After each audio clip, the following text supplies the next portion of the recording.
Hello નમસ્કાર વિદ્યાર્થી મિત્રો, વૈદ ડિજિટલ એજ્યુકેશનમાં આપનું હાર્દિક સ્વાગત છે।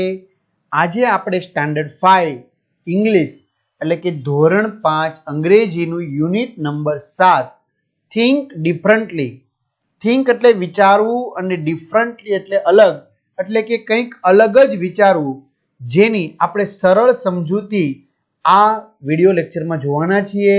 જુદી જુદી જે એક્ટિવિટીઝ છે એના વિશે પણ ચર્ચા કરવાના છીએ। તો આજે આપણે ભાગ 1 વિડીયોનો જોઈશું। તો વિદ્યાર્થી મિત્રો, આવી જ રીતે તમારે અવનવા વિડીયોની માહિતી જોતી હોય તો ચેનલ સબસ્ક્રાઇબ કરી બાજુમાં આવેલા બેલ આઇકનને પ્રેસ કરો, જેથી તમને અવનવા વિડીયોની માહિતી નોટિફિકેશન મળી શકે। વિડીયો લાઈક કરો, તમારા મિત્રો દોસ્તોને શેર કરો અને 12 ધોરણ સુધી આપણી આ ચેનલ તમને મદદરૂપ થશે।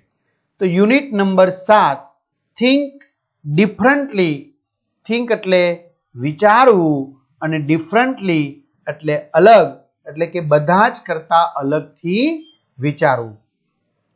તો લિસનિંગ જોઈએ આપણે। Receipt and enjoy.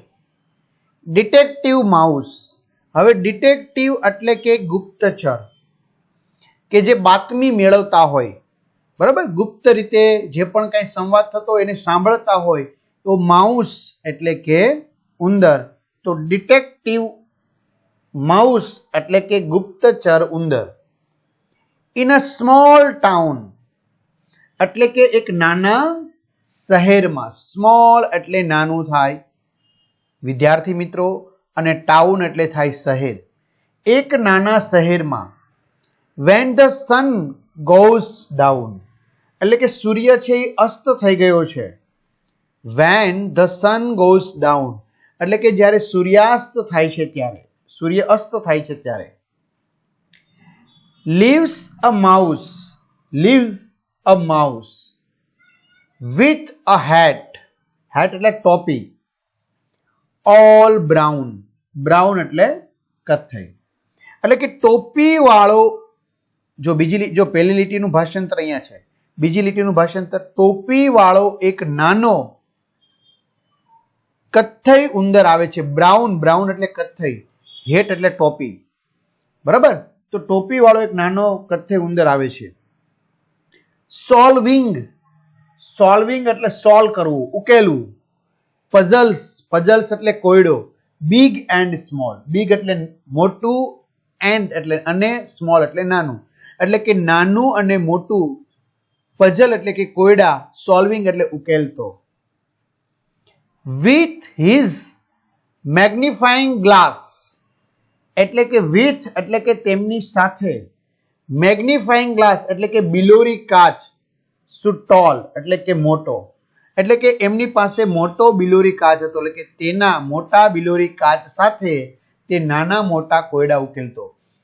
ઘણા બધા વિદ્યાર્થી મિત્રોની કમેન્ટ આવે છે કે સર, બધા જ વિષયના અમારે આવી રીતે વિડીયો લેક્ચર જોવા હોય તો, ઘણા બધા મિત્રોની કમેન્ટ આવે છે કે આમાં સરસ રીતે સમજાય છે, અથવા તો પરીક્ષાના સમયે પેપરની બહુ ચિંતા હોય તો આ બધું જ વિદ્યાર્થી મિત્રો આપણી વૈદ ડિજિટલ એજ્યુકેશન નામની એપ્લિકેશન, જે ગૂગલ પ્લે સ્ટોર કે જ્યાંથી તમે ગેમ ડાઉનલોડ કરો છો, ત્યાંથી તમને જો બધા જ વિષયના પાઠ્યપુસ્તકના પ્રકરણની સમજૂતીના વિડીયો, સ્વાધ્યાય અભ્યાસની સમજૂતીના વિડીયો, પરીક્ષા માટે ઉપયોગી પેપર સેટ, એકમ કસોટી, સ્વાધ્યાયન પોથી, પ્રોજેક્ટ પ્રવૃત્તિ બુક, આ બધું જ ગેમ ડાઉનલોડ કરો, ત્યાં જઈને ડાઉનલોડ કરો એપ્લિકેશન આપણી। ન ખ્યાલ આવે તો કોઈ ભણેલ ગણેલ વ્યક્તિને આ વિડીયો બતાવો। લાખો વિદ્યાર્થી મિત્રો એપ્લિકેશન ડાઉનલોડ કરી છે, બરાબર, 5 લાખથી પણ વધુ વિદ્યાર્થી મિત્રો એપ્લિકેશન ડાઉનલોડ કરી છે। ઓપન કરશો એટલે પેજ ખુલે, એમાં તમારો મોબાઈલ નંબર નાખો, સેન્ડ ઓટીપી કરો, 4 આંકડાનો ઓટીપી તમારામાં આવશે, નાખશો એટલે પેડ કોર્સમાં પેડ પ્લાન, એમાં પેપરો, એક્ઝામ પેપરમાં, એકમ કસોટીના પેપરો, 3 થી 12 ધોરણના વિડીયો, તમારું ધોરણ પસંદ કરો મિત્રો, 12 ધોરણ સુધી ઉપયોગી છે। વિષયમાં ગણિત, ગુજરાતી, તમારે વિજ્ઞાન નહીં હોય પણ આસપાસ હશે, ઇંગ્લિશ, હિન્દીના વિડીયો મળશે, પછી જે યુનિટ જે પાઠ સમજવું હોય એ સમજી શકો છો। તો શાળા મિત્રમાં ધોરણ પ્રમાણે તમને ખબર જ છે, પાઠવાઇઝ વિડીયો જોઈ શકો છો, ક્લિયર? એટલે આ રીતે તમને બધી જ માહિતી મળશે। ચાલો આપણે આગળ વધીએ વિદ્યાર્થી મિત્રો। ચાલો શું કહે છે, શું કહે છે? In the day it would go અવે। શું કહે છે? તો in the day it would go અવે. ડે એટલે દિવસે, ગો અવે એટલે જવું, એટલે કે દિવસે તે ચાલ્યો જાય છે. એટ નાઇટ, નાઇટ એટલે રાત્રે, at night it would run and play, એટલે કે રાત્રે તે રન એટલે કે દોડવું અને પ્લે એટલે કે રમત રમવી, એટલે કે રાત્રે તે દોડા દોડી કરતો રમતો હોય છે. With a red coat and hurt so bold, એટલે કે વિથ એટલે સાથે, અ રેડ કોટ એટલે કે લાલ ડગલો પહેરીને, and a heart so bold એટલે કે હૃદયમાં હિંમત સાથે, હાર્ટ સો બોલ્ડ, બોલ્ડ એટલે હિંમત, બરોબર, બોલ્ડ એટલે હિંમત અને હાર્ટ એટલે હૃદય, એટલે કે રાત્રે તે હૃદય સાથે, રાત્રે તે લાલ ડગલો પહેરીને અને હૃદયમાં હિંમત સાથે તે રમતો હોય છે, દોડાદોડી કરતો હોય છે. He would follow footprints in the cold. Follow એટલે કે ની પાછળ ચાલવું, ફૂટપ્રિન્ટ એટલે કે પગેરું, પગના નિશાનની પાછળ તે ચાલતો હોય છે. કોલ્ડ એટલે કે ઠંડીમાં, એટલે કે તે ઠંડીમાં પણ પગેરું શોધતો હોય છે. આગળ, through forest over hill, through the forest over the hill, એટલે કે હિલ એટલે આમ તો ટેકરી થાય, બરાબર, ફોરેસ્ટ એટલે જંગલ, તો તે જંગલમાંથી અને ટેકરી ઉપર, ઓવર એટલે ઉપર, ઓવર એટલે ઉપર. He would never stop until, he would never stop until એટલે કે તે થોભતો નહીં, જ્યાં સુધી ન મળે ત્યાં સુધી થોભતો નહીં. The case is solved, justice is in sight, એટલે કે બાબતનો ઉકેલ ન આવે, જે તે બાબતનો ઉકેલ ન આવે, જસ્ટિસ એટલે ન્યાય, તો જ્યાં સુધી ન્યાય ન મળે, જ્યાં સુધી જે તે બાબતનો ઉકેલ ન આવે ત્યાં સુધી આ કેસને સોલ્વ કરે રાખતો હતો. હિયર ઇઝ અવર માઉસ, તે આપણો ઉંદર હતો. સોલ્વિંગ ડે એન્ડ નાઇટ, તે રાત અને દિવસ કોયડા ઉકેલતો હતો. આ છે આપણો ઉંદર, તે રાત દિવસ કોયડા ઉકેલતો. આ રીતે વિદ્યાર્થી મિત્રો ભાષાંતર થશે. બીજું, find and write words starting with the given letter from the poem. Poem ને આધારે તમારે ટી ઉપરથી શરૂ થતું હોય ત્યાંથી તમારે વાક્ય લખવાનું છે. તો T, town told the throw. S, small son solving so stop solve sight. F, follow footprints forest. A, all away end. બીજું, write and antonyms in the place of the underlined words and rewrite the sentence. બરાબર, તો એનો વિરોધી શબ્દ તમારે લખવાનો છે અને વાક્ય ફરીથી લખવાનું છે. ક્લિયર? એન્ટોનિમ્સ એટલે વિરોધી. In a big town when the sun goes down, તો in a small town when the sun goes down, એટલે તમારે big ની જગ્યાએ small લખવાનું છે, બાકી વાક્ય એમ. With his magnifying glass so short, નહીં, with his magnifying glass so tall. In the night it would go away, in the day it would go away. He would follow footprint in the hot, he would follow footprint in the cold. બરાબર, પગેરું ક્યારે શોધતો? ઠંડીમાં પણ. He would never start until, he would never stop until. Clear? આગળ, answer the question in short. ટૂંકમાં જવાબ આપો. Who lives in the small town? તો a detective mouse lives in a small town. એટલે કે આ નાના શહેરમાં કોણ રહેતું હતું? તો આ ગુપ્તચર ઉંદર નાના શહેરમાં રહેતો હતો. What does the mouse wear on its head? The mouse wears a hat on its head. આગળ વધીએ વિદ્યાર્થી મિત્રો. What does the mouse use to solve a puzzle? તો એમાં શું આપણે જવાબ લખશું? The mouse use a magnifying glass to solve puzzle. બરાબર, બિલોરી કાચની મદદ લેતો મોટા. When does the mouse go away? The mouse goes away in the day. ત્યાર પછી listen to the story, એટલે કે જે વાર્તા છે એ વાંચવાની છે. રમન ધ ડિટેક્ટિવ, બરાબર. વિદ્યાર્થી મિત્રો, આપણે તેનાલી રામન કહીએ છીએ, ઘણા એને રમણ કહે છે. ડિટેક્ટિવ એટલે કે ગુપ્તચર. બરાબર. આ તેનાલી રામન છે એ શું હતો તો કે ગુપ્તચર હતો. હવે ઘણી જગ્યાએ રમણ લખેલું છે, જો ઘણા તેનાલી રામન પણ કહે છે હિન્દીમાં. ઓકે, આપણે વાંચીએ તો રમણ જ લાગે. જો તો ચાલો સ્ટોરી જોઈએ. Have you hard about Tenali Raman? એટલે કે તમે તેનાલી રમણ વિશે સાંભળ્યું છે? Tenali Raman was a wise and witty advisor in the court of the king Krishnadevaraya. શું કે છે? કિંગ એટલે રાજા. કૃષ્ણદેવરાયના કોર્ટ એટલે કે દરબારમાં આ તેનાલી રમણ એક બુદ્ધિમાન, વાઇઝ એટલે કે સમજુ, બુદ્ધિમાન, એન્ડ વિટી એટલે કે વિનોદી, વિટી એટલે કે વિનોદી, એડવાઇઝર એટલે કે સલાહકાર હતા. એટલે કે આ તેનાલી રામન છે એ રાજા કૃષ્ણદેવરાયના દરબારમાં એક બુદ્ધિમાન અને વિનોદી સલાહકાર હતા. Once he was passing through a forest. Passing એટલે પસાર થવું. વન્સ એટલે કે એક વખત, એટલે કે એક વાર તેઓ એક જંગલમાંથી એટલે એક પસાર થઈ રહ્યા હતા. On the way he was stopped by a merchant. Merchant એટલે વેપારી. સ્ટોપ્ડ એટલે રોકાયા. On the way એટલે રસ્તામાં. એટલે કે રસ્તામાં તેમને એક વેપારીએ રોક્યા. By a merchant, stopped, રોક્યા.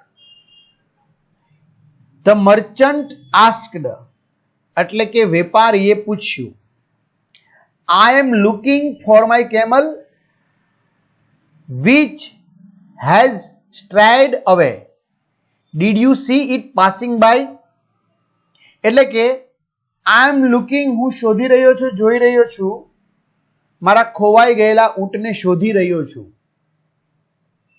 શું તમે તેને અહીંથી પસાર થતા જોયું છે? Did you see it passing by? બરાબર, તમે અહીંથી પસાર થતા છે એ જોયું છે. સ્ટ્રે અવે એટલે કે ખોવાઈ ગયું. સ્ટ્રે અવે એટલે સ્ટ્રેડ અવે એટલે ખોવાઈ ગયેલું. બરાબર, મારું ખોવાઈ ગયેલા ઊંટને હું શોધી રહ્યો છું, તો તમે એને પાસિંગ, તમારી પાસેથી પસાર થતા જોયું છે? રમન આસ્ક્ડ બેક એટલે કે રમણે પૂછ્યું. Had the camel hurt its leg? hurt એટલે ઈજા. To hurt એટલે ઈજા. કે શું ઊંટના પગમાં ઈજા થઈ હતી? લેગ એટલે પગ. Oh yes, અરે હા. That means you have seen my camel. તો એનો અર્થ એવો થાય છે કે તમે મારું ઊંટ જોયું છે. said the merchant, વેપારી બોલ્યો કે હા, મારા ઊંટના પગે ઈજા થયેલી હતી. તો એનો અર્થ એવો થાય કે તમે મારા ઊંટને જોયું છે, તમને ખબર છે કે મારા ઊંટને પગે ઈજા થયેલી છે. Raman said only its footprints. રમણે કહ્યું ફક્ત તેના પગના નિશાન. લુક એટલે જુઓ. You can see footprints of an animal with 3 legs. શું કહે છે કે તમે એના ફક્ત પગના નિશાન જુઓ, તમને 3 પગ વાળા એક પ્રાણીના પગના નિશાન દેખાશે જેના 3 જ પગ હોય એવા. તો એનો અર્થ એવો જ છે કે એક પગે શું થયેલું છે તો કે ઇન્જરી થઈ છે. બરાબર, એક પગે શું થઈ છે? હર્ટ, ઈજા થઈ છે. The merchant looked at the footprints with surprise. Surprise એટલે આશ્ચર્ય. તો વેપારીએ આશ્ચર્યથી પગના નિશાન જોયા કે હા, પગના નિશાન તો 3 જ છે, વાત સાચી છે. રમણ said it was dragging one leg because it was hurt in its leg. Drag એટલે ઢસડવું થાય વિદ્યાર્થી મિત્રો. તો ડ્રેઝિંગ એટલે ઢસડી રહ્યો છે. તો રમણે કહ્યું તે એક પગ ઢસડતું હતું. કારણ કે તેના એક પગની ઈજા થઈ હતી, તો જે પગે ઈજા થઈ હોય તો એ પગ શું કરતું હતું? તો કે તે ઢસડતું હતું. Raman asked the merchant. રમણે વેપારીને પૂછ્યું. આસ્કડ એટલે પૂછવું. Was it blind in the right eye? Right એટલે જમણી, બ્લાઇન્ડ એટલે આંધળું. શું તે જમણી આંખે આંધળું હતું? રમણે વેપારીને પૂછ્યું, શું તે જમણી આંખે આંધળું હતું, દેખતું ન હતું? Yes yes said the merchant eagerly. શું કહે છે? યસ યસ, હા હા હા હા. eagerly એટલે કે આતુરતાપૂર્વક. eagerly એટલે આતુરતાપૂર્વક બોલ્યો. વેપારી આતુરતાપૂર્વક બોલ્યો, હા હા હા હા હા, તે જમણી આંખે આંધળું હતું. એવું આતુરતાપૂર્વક બોલ્યો, હા હા હા. Raman asked, was it loaded with wheat on one side and sugar on the other? રમણે પૂછ્યું, શું તેની એક બાજુ પર ઘઉં અને બીજી બાજુ પર ખાંડ લાદેલી હતી? લોડેડ એટલે લાદવું, બરાબર. ઊંટ ઉપર જે એક સ્થળેથી બીજા સ્થળે સામાન લઈ જવા માટે આપણે જે લાદીતા હોય, બરાબર. તો શું કહે છે? વ્હીટ એટલે ઘઉં અને સુગર એટલે ખાંડ. તો એક સાઈડ ઘઉં અને એક સાઈડ શું ખાંડ લાદેલી હતી? તો મર્ચન્ટ રિપ્લાઇડ એટલે કે વેપારીએ વળતો જવાબ આપ્યો. Yes you are right. હા, તમારી વાત સાચી છે. એક બાજુ ઘઉં ને એક બાજુ ખાંડ લાદેલા હતા. તો મર્ચન્ટ એક્સક્લાઇમ્ડ એટલે કે અચાનક મોટેથી બૂમ પાડવી. એક્સક્લેમ એટલે કે અચાનક મોટેથી બૂમ પાડવી. તો મર્ચન્ટ એક્સક્લેમ અચાનક મોટેથી બોલી ઉઠ્યો, શું you have seen my camel? એટલે કે એટલે એ તમે મારું ઊંટ જોયું છે, એ પાક્કું છે. Raman looked upset and sad. No I have not. Raman upset એટલે ઉદાસ, બરાબર. તો રમણ ઉદાસ દેખાતા હતા અને તેઓ બોલ્યા, નો આઈ હેવ નોટ. ના મેં જોયું નથી. ના મેં તમારું ઊંટ જોયું નથી. ધ મર્ચન્ટ રિપ્લાઇડ વેપારીએ વળતો જવાબ આપ્યો, બોલ્યો, but you have given the exact description of my camel. એટલે કે બટ એટલે કે પણ, તમે તો આબેહૂબ, એક્ઝેક્ટ એટલે આબેહૂબ અને ડિસ્ક્રિપ્શન એટલે કે વર્ણન, તમે તો એક્ઝેક્ટ સાચું વર્ણન મારા ઊંટ વિશેનું કરો છો. એક્સપ્લેન રજૂ કરો છો. એટલે કે પણ તમે તો મારા ઊંટનું આબેહૂબ વર્ણન કર્યું છે. રમણ સાઈડ આઈ સો નો કેમલ. રમણે કહ્યું, મેં કોઈ ઊંટ જોયું નથી. આગળ જોઈએ. રમણ એક્સપ્લેન્ડ, રમણે સમજાવ્યું. એક્સપ્લેન્ડ એટલે સમજાવવું. Do you C those plants lined up on both the sides of this પથ? પથ એટલે રસ્તો. શું કહે છે કે તમને આ માર્ગની બંને તરફ પેલા છોડની હરોળ દેખાય છે? લાઇન એટલે હરોળ. You can see the plants on the left have remained untouched, so the animal could see with only one eye.